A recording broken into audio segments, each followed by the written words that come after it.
Station Panchi আছে, পঞ্চী উদ্ভাৱন চব আমাৰ বাইদেউ আছে। বাইদেউক চিনিয়ে পাইছে চাগে চবেও? বাইদেউ চিনি পাইছে নে নাই? বাইদেউক চিনি পাইছে। এতিয়া আপোনালোকে ওচৰলৈ আহিব লাগে চব মানুহবিলাক, তেতিয়া আমাৰ ভাল লাগিব, হয় নে নহয়? আৰু ক'ত গ'ল আমাৰ ৰিচা আছে আমাৰ লগত, আৰু আমাৰ ৰিণ্টুদা ক'ত গ'ল? তেওঁ স্ক্ৰিপ্ট লিখি আছে ৰিণ্টুদা। যিয়ে হওক বাৰু, আমি পুনৰবাৰ আপোনালোকক জনালো যে আপোনালোক ছবিগৃহলৈ আহক, 7 জুনত ছবিখন উপভোগ কৰক। বাইদেউ মই মাইক্ৰফোনটো দিছো, তেওঁ সামৰণি। আৰু আশা কৰিছো ছবিখন চাবলৈ সকলো আহিব 7 জুনত স্বৰ্গত। গতিকে আশাবাদী। আপোনালোকে এখনত কি ব্যতিক্ৰম দেখিবলৈ পাব বুলি ভাবে ৰাইজে?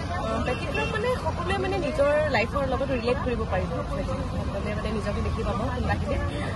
এইটোৱে ক'ব পাৰোঁ যে চিনেমা হলৰ পৰা ওলাই আহি কোনো নিৰাশা হ'ব নালাগে, সকলো আইনটোৱে ওলাই।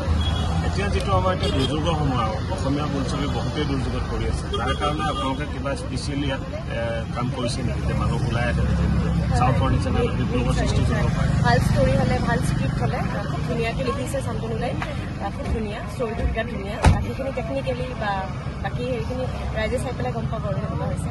চিনেমাখন এটা সংলাপ মোৰ তেনেকৈ নাই, আপোনালোকে চালে হয়তো গম পাব। এতিয়াতো মোৰ মনত নাই। ঠিক আছে। সাউথৰ চিনেমা তাতো প্ৰমোশ্যন বহুত ডাঙৰকৈ কৰে।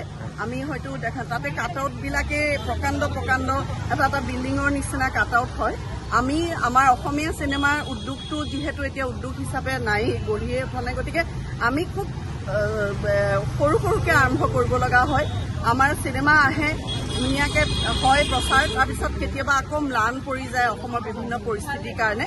গতিকে এতিয়া স্বৰ্গৰত আমাৰ চিনেমা, আমাৰ AM টেলিভিশ্যনৰ দ্বাৰা প্ৰযোজিত ৰাজেশ ভূঞা আমাৰ সকলোৰে মৰমৰ পৰিচালক, তেখেতৰ কাৰণে ওলাই আহিছোঁ। যদিও মই চিনেমাখনত নাই, ওলাই আহিছোঁ আৰু সকলোকে অনুৰোধ কৰিছোঁ ৰাইজৰ।